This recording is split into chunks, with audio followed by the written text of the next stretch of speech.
I'll give you another example of discrimination, which was another one of those life-changing events. I was at another company. At that time, it was actually called Ciba-Geigy. It's Novartis today. And people are always surprised because I call names and I don't I don't take prisoners, as they say. But these are the facts. And I, at that time, was the senior vice president and head of research for the U.S. And it was generally felt that I would succeed Dr. Max Wilhelm, who was the global head of research and development and headquartered in Basel, Switzerland. Novartis is a Swiss-owned company.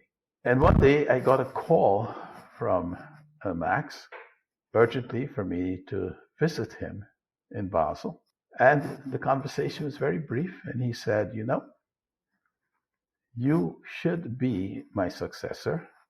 I will be retiring. However, because of your ethnicity, you will not get that job. We don't think you'll be accepted in Basel, nor do we think many members would accept that you would be on the board of the pharmaceutical company. I returned to the US and talked with the CEO of the US, my boss in the US, who confirmed. What ended up happening was, of course, my leaving and becoming the head of research and development of a mid-sized American company.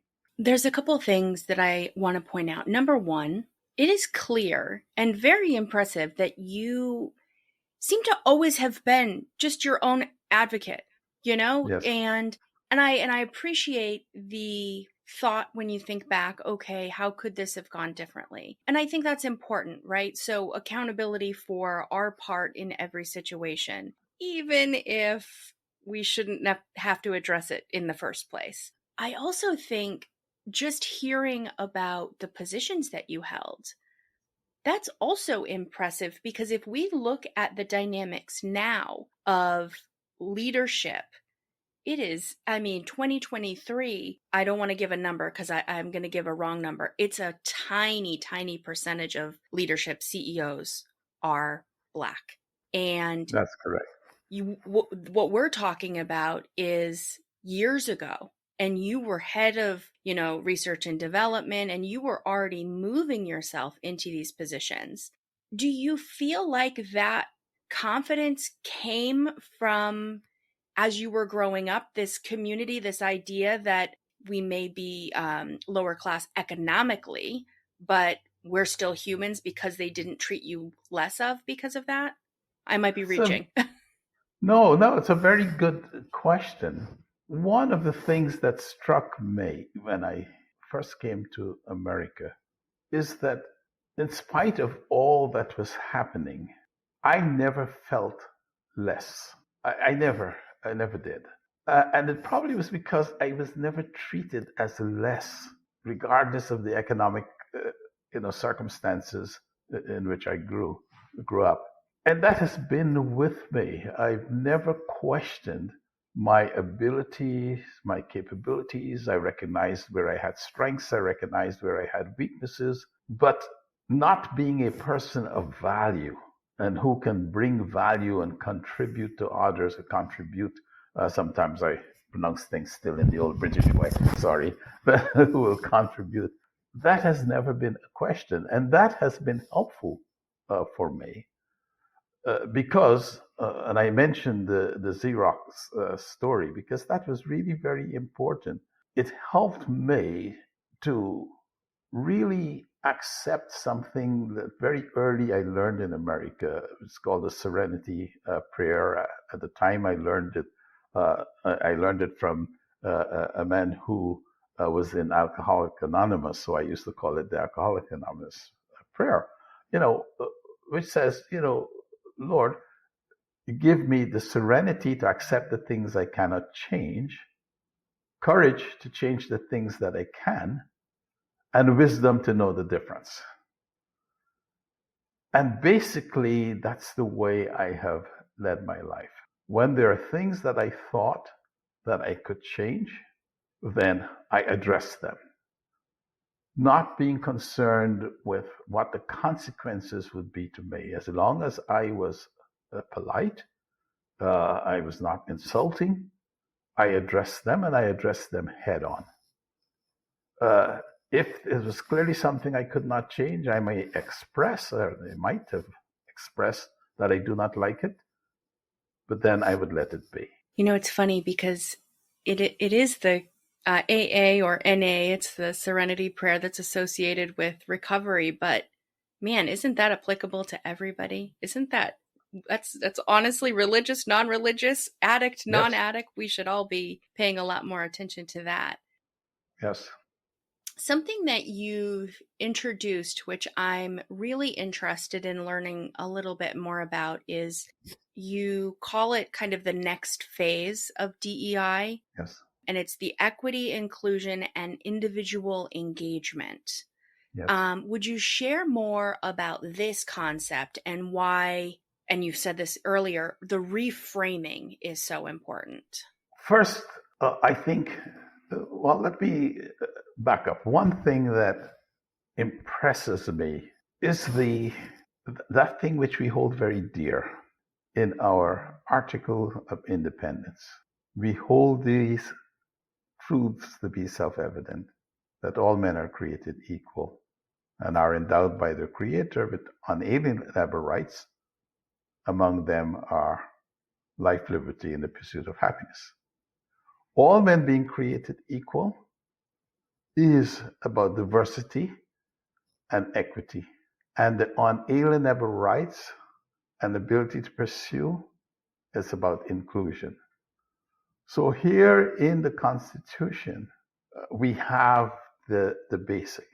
When I looked at DEI, for me, diversity was important as a starting point because it helped one to identify very easily those individuals who are marginalized, be it by race or by gender, okay, or by sexual orientation.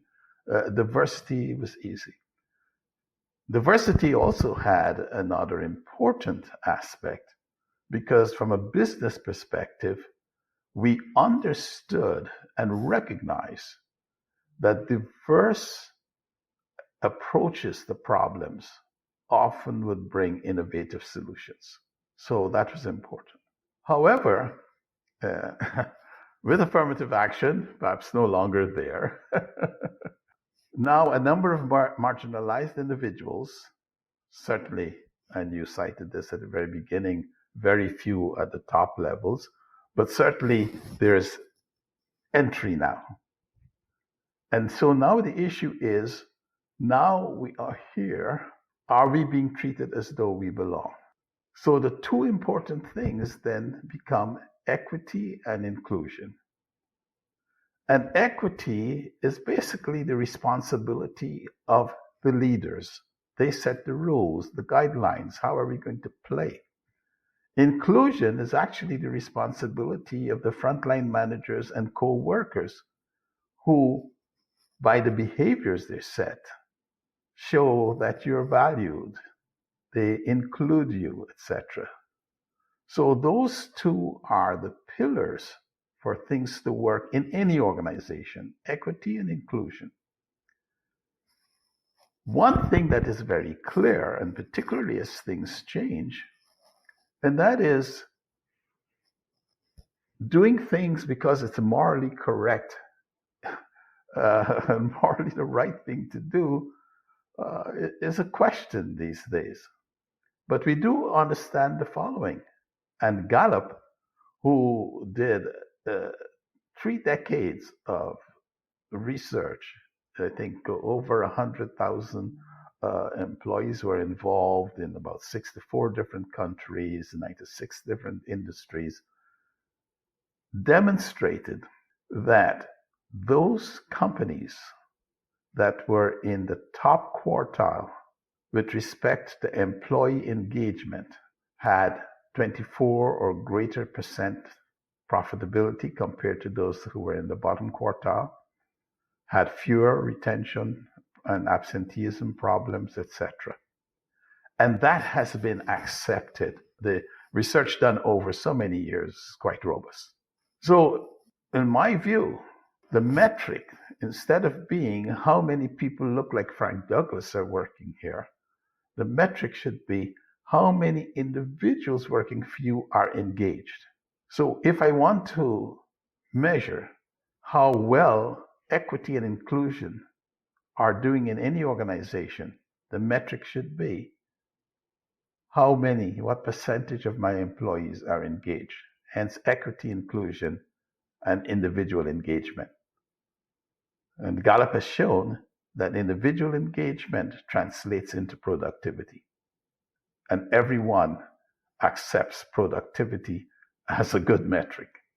So, and I realize this might be broad because it could have different meanings in different settings.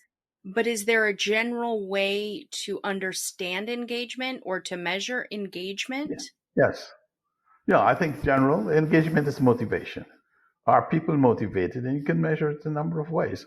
Are people bringing forward ideas? Are people working hard? Are they exceeding the goals that you have set?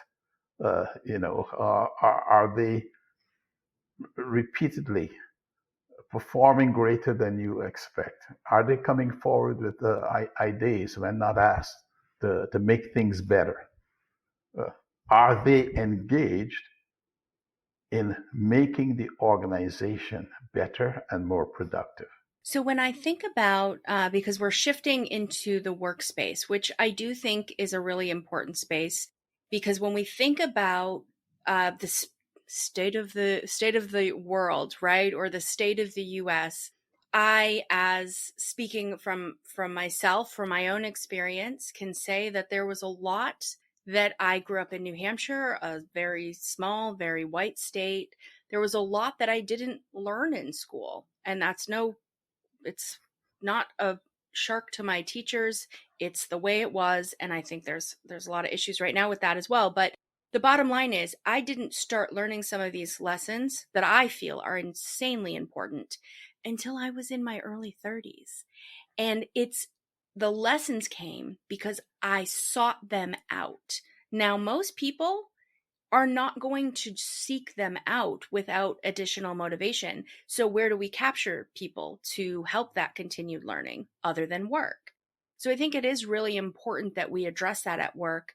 Also, though, through work, when I think about inclusion, one of the challenges that I think about for inclusion in work is being able to cater to everybody without having information overload at the top. And I don't know, that's probably not a clear way to describe it, but everyone has individual needs, right?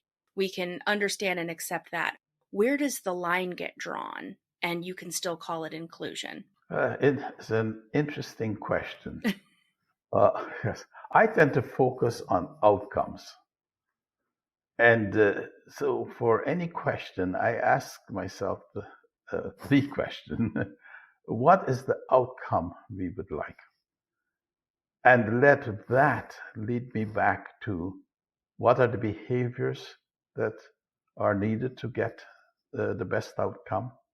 Who are the individuals who should be involved to get the best outcome? How should those individuals work together to get the best outcome? What are the materials the individuals need to get the best outcome? Any particular individual, what type of help they would need for them to themselves as well as help the team get the best outcome. So that is how I come at it. So for any particular situation, the answers to those sets of questions might change. But if you focus on the outcome, you begin to get it begins to be manageable in terms of, what is it you should be doing to include everyone. Because the reason to include is to get to your outcome and to be sure that that outcome is a productive outcome. And you get a productive outcome when everyone is motivated and engaged.